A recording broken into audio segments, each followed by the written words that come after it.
को अपने गोरेपन पर काफी घमंड था। गौरी अक्सर काले लोगों से दूर रहा करती थी। ऐसे ही एक दिन गौरी के लिए एक लड़के का रिश्ता आता है, पर उस लड़के का रंग थोड़ा काला होता है।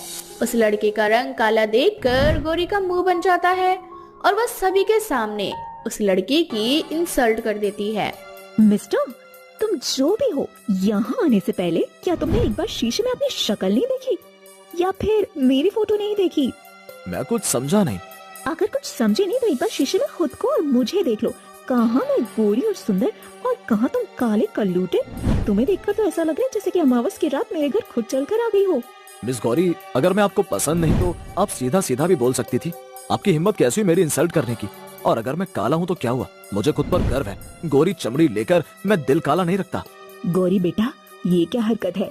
तुम घर आए मेहमानों के साथ ऐसी बदतमीजी कैसे कर सकती हो? क्या मैंने तुम्हें यही संस्कार दिए हैं? बहन, हमें नहीं पता था कि तुम्हारी बेटी को अपने गोरेपन पर इतना घमंड होगा। अगर हमें पता होता तो हम इस घर में आते ही नहीं।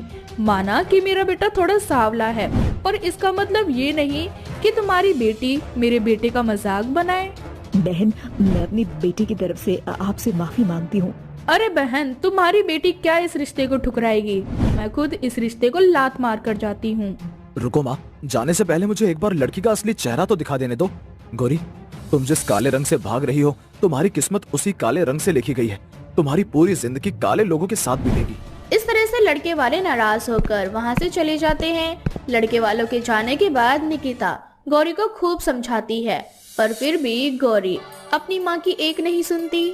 माँ, सच में मुझे समझ नहीं आता कि आपको आखिर हो क्या गया है। आपको दिखाई नहीं देता क्या मैं कितनी गोरी और सुंदर हूँ? फिर भी आप मेरी शादी उस काले बंदर से करवाना चाह रही थी। अब ऐसे ही कुछ दिन बीत जाते हैं और एक बार फिर गौरी के लिए अमर नाम के बहुत ही अच्छे लड़के का रिश्ता आता है, पर अमर का रंग भी थोड़ा काला होता है और निकिता नहीं चाहती थी कि इस बार भी उसके हाथ से ये रिश्ता निकले। इसलिए वो गौरी से सारा सच छुपा लेती है और धोखाधड़ी से अपनी बेटी की शादी अमर से करवा देती है।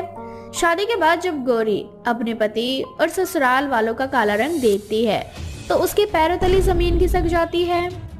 माँ ने तो कहा था कि मेरे ससुराल में सभी लोग गोरे हैं, पर यहाँ तो सारे के सारे काले खलूटे हैं। मुझ जैसी गोरी चांदनी को माँ ने काले लोगों के बीच कैसे धकेल दिया। अब मैं इन काले लोगों के साथ कैसे रहूंगी?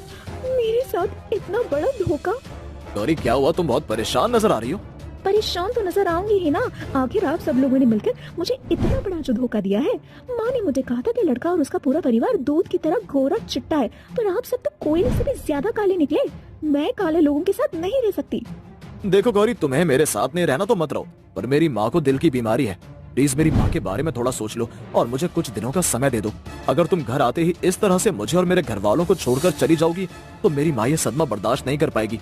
देखो, मैं तुम्हारे आगे हाथ जोड़ता हूँ। अच्छा ठीक है, पर मेरी एक शर्त है। इस घर में मैं 1 महीने से 1 दिन भी ज्यादा नहीं रहूंगी, क्योंकि तुम लोगों का काला रंग देखकर मुझे घुटन हो रही है। मुझे डर लग रहा है अगर मैं इस काले ससुराल में रही तो शायद मैं भी काली ना हो जाऊं और मेरे होने वाले बच्चे वो भी तुम्हारी तरह कोयले की खदान निकलेंगे। नहीं नहीं नहीं नहीं, मैं ऐसा नहीं होने दूंगी। अमर गौरी के आगे रिक्वेस्ट करता है, जिसके बाद गौरी रुकने के लिए मान जाती है और वो अपनी हरकतों से बाज नहीं आती। गौरी को आए अभी 4 दिन भी नहीं हुए थे कि उसने अपना असली रूप दिखाना शुरू कर दिया था।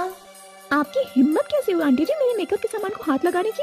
बहू, मैं तेरी आंटी नहीं बल्कि सास हूँ और मैं तो बस यहाँ तेरा मेकअप का सामान देख रही थी। कल तेरी ननद का कॉलेज का लास्ट दिन है और उसने मुझे बोला था कि मैं तुझसे एक बार बात कर लूँ ताकि कल वो जब वो कॉलेज जाए तो तू उसका मेकअप कर दे। परी नाम रखने से कोई परी नहीं बन जाता आंटी जी, और आपका तो पूरा खानदान काला कल्लूटा है। और इस सच को मान लीजिए, और आपकी परी को मैं कितना ही मेकअप क्यों ना लगा दूं, कोयला हीरा नहीं बन सकता। बहू, तू मत भूल कि हीरा भी कोयले की खदान से ही बरामद होता है। और एक बात मैं अच्छे से जानती हूँ कि तू हम घर वालों को बिल्कुल भी पसंद नहीं करती, क्योंकि हम सब काले हैं और मैंने तेरे और अपने बेटे की बातें सुन ली थी। इसीलिए अब मैं खुद कहती हूँ कि तुझे अगर यहाँ से जाना है तो चली जा। इस तरह से गौरी की सास वहाँ से चली जाती है, पर गौरी की माँ ने भी उसे सख्त हिदायत दे दी थी कि वो गलती से भी अपने मायके में कदम ना रखे। अब गौरी के पास ससुराल में रहने के अलावा और कोई दूसरा रास्ता नहीं था। इस तरह से गौरी अपने ससुराल में तो रहती है, पर अपने ही ससुराल वालों को परेशान करके रख देती है।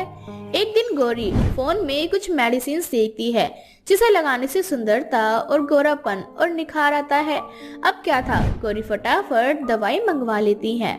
उस दवाई को खाने के बाद गौरी का मुंह पूरी तरह से खराब हो जाता है। ये मेरे चेहरे को क्या हो गया? ये तो पूरी तरह से खराब हो गया।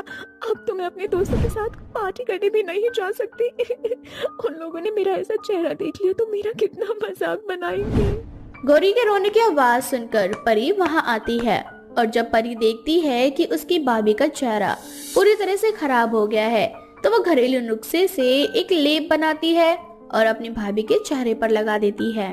भाभी, आप चिंता मत कीजिए, इस लेप में किसी भी तरह का केमिकल नहीं है। आपको बस एक हफ्ते इस लेप को लगाना है, फिर देखना आपका रंग और रूप पहले से भी ज्यादा उभर कर आएगा। और होता भी बिल्कुल ऐसा ही है। गौरी एक हफ्ते तक उसी लेप को लगाती है और एक हफ्ते के अंदर अंदर गौरी का गोरापन और भी ज्यादा निखर कर आ जाता है। ये देखकर गौरी को अपनी गलती का एहसास होता है। माँ जी, अमर जी और परी, आप तीनों मुझे माफ कर दीजिए। अपना काला ससुराल देखकर मेरे पैरों तले जमीन खिसक गई थी, क्योंकि मैं हमेशा से चाहती थी कि मेरे ससुराल भी मेरी तरह गोरा और सुंदर हो। मैं कभी भी काले लोगों के साथ बातचीत भी नहीं करती थी और यहाँ मुझे काले लोगों के बीच रहना था। ये सब मेरे लिए एक्सेप्ट करना बहुत मुश्किल था, इसलिए मैंने आप लोगों के साथ इस तरह की हरकतें की। बहू, इंसान तो गलतियों का पुतला होता है और हर इंसान से कोई ना कोई गलती जरूर होती है। वैसे ही तुझसे भी हो गई, लेकिन मुझे खुशी इस बात की है कि तुझे अपनी गलती का एहसास हो चुका है। भाभी, अब जब मुझे लड़के वाले देखने आएंगे ना, तब तो आप मेरा मेकअप करोगी ना अपनी तरह? खुद से भी कहीं ज्यादा अच्छा मेकअप करूंगी मैं तुम्हारा। लड़के वालों की तुमसे नजर नहीं हटेगी, देख लेना। इस तरह से गौरी बहू का काला ससुराल अपनी गौरी बहू की गलतियों को नजरअंदाज कर देता है और उसे माफ कर देता है।